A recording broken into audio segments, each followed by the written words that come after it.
सुखदुःखात वाटेकरी हवा हा माणसाचा स्वभाव आहे.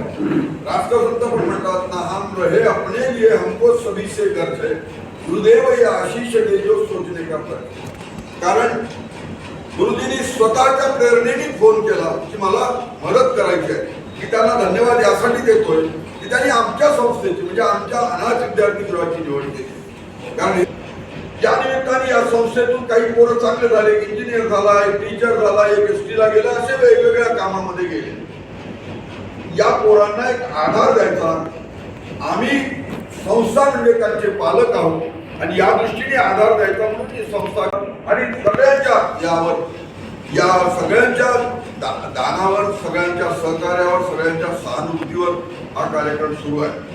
शेवटी जीवनाच्या प्रवासात हे सगळं सहकार्य एकमेकाला आवश्यक आहे. एवढंच नव्हे तर प्रत्येक माणसाच्या जीवनामध्ये नैतिक सपोर्ट आवश्यक असतो.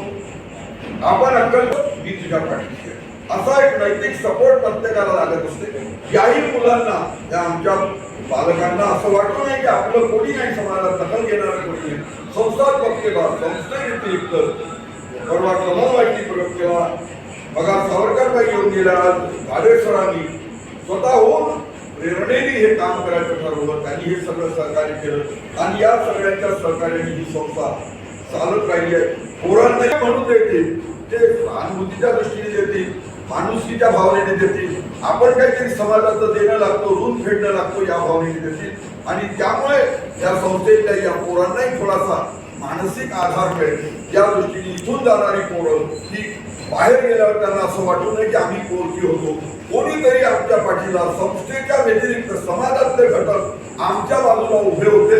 त्यामुळे आम्ही मानसिकदृष्ट्या प्रिपेअर झालो, तयार झालो आणि आमचा शैक्षणिक प्रवास चांगला झाला.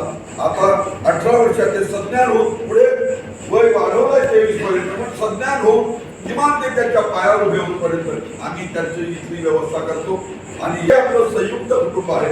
एका प्रकारे ट्रस्टचं, दुसऱ्या बाजूला शेतकरी चळवळीचं, आपलं हे शेतकरी हे सर्व संयुक्त कुटुंब आहे. संयुक्त कुटुंबातल्या प्रत्येक माणसाच्या सुखदुःखात तुम्ही आम्ही सगळे सहभागी आहोत आणि सहभागी आहोत हे दाखवण्यासाठी म्हणून हा कार्यक्रम केला.